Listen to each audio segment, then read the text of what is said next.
Election commission కన్నా ముందు వాళ్ళు చెప్పే మీడియా ఛానల్స్ కన్నా ముందు వీళ్ళే ఏదో ఒక ఫోటో ఉంటుంది, ఏ లోకేష్ గారితోనో చంద్రబాబు గారితోనో దిగిన ఫోటోలు తీసి సాక్షి మెయిన్ హెడ్డింగ్ మొత్తం కూడా వేసి విపరీతమైన ఫోటోలు వేస్తారు. ఇదిగో తెలుగుదేశం పార్టీ వారు, ఇదిగో ఇతను లోకేష్తో ఫోటో దిగాడు, ఇదిగో చంద్రబాబు నాయుడుతో ఫోటో దిగారు అంటే వీళ్ళు ఖచ్చితంగా పచ్చ జెండానే, వీళ్ళు ఖచ్చితంగా ఒక బ్రాండ్ వాళ్ళే, వీళ్ళే దాడులు చేశారని విపరీతమైన ఫోటోలు వేసేవాళ్ళు. మరి ఏమైపోయినాయండి ఇవన్నీ?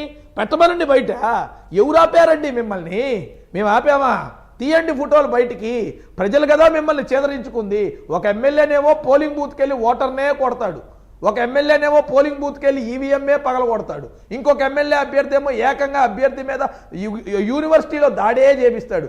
ఏం జరుగుతుందండి ఈ రాష్ట్రంలో? అసలు అర్థం కావట్లేదు. దానికి వాళ్ళు చెప్తున్న నిర్వచనం మీరు భయపడిపోతున్నారు, మీరు ఓడిపోతున్నారు. దానికి వాళ్ళు చెప్తున్న నిర్వచనం మీరు ఓడిపోతున్నారు, మీరు భయపడుతున్నారు.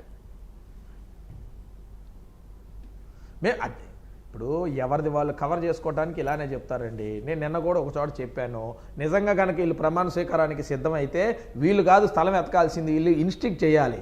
దానికి ఒక ప్రభుత్వం ఉంది, ఒక అధికారులు ఉన్నారు, ఒక ప్రోటోకాల్ డిపార్ట్మెంట్ ఉంటుంది, వాళ్ళు ఏర్పాట్లు చేయాల్సింది. అంతేగాని ఈయన వచ్చి నేను గ్రౌండ్ క్లీన్ చేపిస్తున్నా, నేను టెంట్ వేపిస్తున్నా, నేను మేకులు కొట్టిస్తున్నా, నేను బ్యానర్లు కట్టిస్తున్నా, ఈ ఎక్స్పోజ్ ఎందుకు? వీళ్ళకల్లా ఏంటంటే ఇందులో ఒక ముఖ్యమైన కోణం ఉంది చంద్రిక గారు.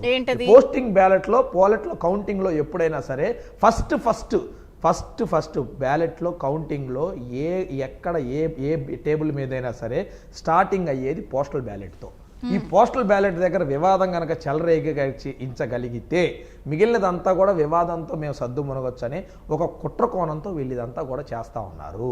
పోస్టల్ బ్యాలెట్కి టేబుల్ తగ్గించాలన్నా పోస్టల్ బ్యాలెట్ దగ్గర సీల్ సరిగ్గా వేయలేదు, ట్యాంపు సరిగ్గా వేయలేదు, లేదా సంతకం సరిగ్గా లేదు, ఇటుపోయింది. ఇలా అక్కడ స్టార్టింగే ఉదయమే ఓపెన్ చేసిన పోస్టల్ బ్యాలెట్ దగ్గర నుంచి కూడా గొడవ సృష్టించడం మొదలు పెట్టాలి. ఇది వాళ్ళ మెయిన్ ఎజెండా. అక్కడి నుంచి కనుక మొదలు పెడితే ఆ తర్వాత గొడవ ఎటుదారి తీస్తే కొట్టుకుంటావా, తగలబెట్టేస్తావా, ఇంకోటి చేస్తావా అనేది. ఎందుకంటే కొంతమంది అధికారులు వాళ్ళ సన్నిహితంగా మనకి ఎలక్షన్ కమిషన్ కొన్ని నిబంధనలు, ప్రోటోకాల్స్, పద్ధతి ఉంటది కదా. ఇన్ని పోలైతే ఇన్ని టేబుల్లు, ఇంతమందికి ఇంత ఏజెంట్లు, లేకపోతే ఇది వాళ్ళ సమక్షంలో వీళ్ళ సమక్షంలో ఓపెన్ చేయడం, తాళాలు వేయడం, ఇది కదా ప్రొసీజర్స్. ఇవి ఎందుకు ఫాలో కావట్లేదు? అది పోనీ వాళ్ళు సరే గొడవ చేస్తున్నారు, అధికారులకు అనేది ఒక బేసిక్ నిబంధనలు ఉంటాయి కదా.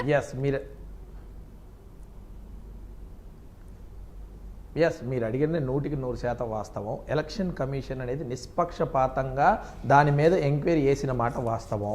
వాళ్ళు ఎవరికి ఆర్డర్ ఇస్తారు? ఎలక్షన్ కమిషన్ డైరెక్ట్గా కింద అధికారికి ఆర్డర్ ఇవ్వరు కదా, కన్సర్న్ చీఫ్ సెక్రటరీకి ఆర్డర్ ఇస్తారు. చీఫ్ సెక్రటరీ ఎవరికి ఆర్డర్ ఇస్తారు? డీజీపీకి ఆర్డర్ ఇస్తాడు. డీజీపీ ఎవరికి ఇస్తారు? ఎస్పీకి ఇస్తారు. ఎస్పీ ఎవరికి ఇస్తారు? డిఎస్పీకి వెళ్తుంది. డిఎస్పీ దగ్గర నుంచి సిఐకి వెళ్తుంది, సిఐ నుంచి ఎస్ఐ. ఆ కింద ఉన్నోళ్ళు కదా అసలు సంగతి. అక్కడ వాళ్ళు కదా అసలు చెయ్యండి. వాళ్ళేంటి చివరి కాగితం మా దగ్గరికే కదా వచ్చేది, మేము ఏది రాస్తే అది రైట్ అనుకొని రాసి పంపిస్తూ ఉన్నారు. దీని మీద రివ్యూ చేయాల్సిన బాధ్యత మళ్ళీ ఉన్నతాధికారులది. రివ్యూ చేయకుండా వీళ్ళ మీద మళ్ళీ అప్పీల్కి వెళ్తున్నారు కదా, ఇమ్మీడియట్గా ఎస్పీని ట్రాన్స్ఫర్ చేస్తున్నారు కదా. ఎస్పీకి బిందు మాధవ్ గారు పల్నాడు జిల్లాలో చాలా క్లియర్గా చెప్పారు ఎలక్షన్కి వెళ్ళే ముందు, సార్ కింద అధికారులు దాదాపు 28 సెగ్మెంట్లలో డిఎస్పీ కన్నా కింద అధికారులను మనం మార్చపోతే ఎలక్షన్ సవ్యంగా జరగం. ఏదైతే ఈ ఏరియాలో పల్నాడు ఏరియాలో పోలీసులే వాళ్ళకి అన్ని లీకులు చేస్తూ ఉన్నారు. వెహికల్ చెక్ చేయాలి, ఈ రూట్లో వచ్చే వెహికల్స్ అన్ని చెక్ చేయాలని మేము చెప్తా ఉంటే వీళ్ళే ముందుగా ఇంటిమేట్ చేస్తూ ఉన్నారు. అక్కడ దాడులు జరిగే అవకాశం ఉంది, మీరు చేయాలనంటే అక్కడ దాడులు జరిగే అవకాశం ఉంది, మీరు జాగ్రత్త పడడానికి వీళ్ళే ముందు చెప్తా ఉన్నారు.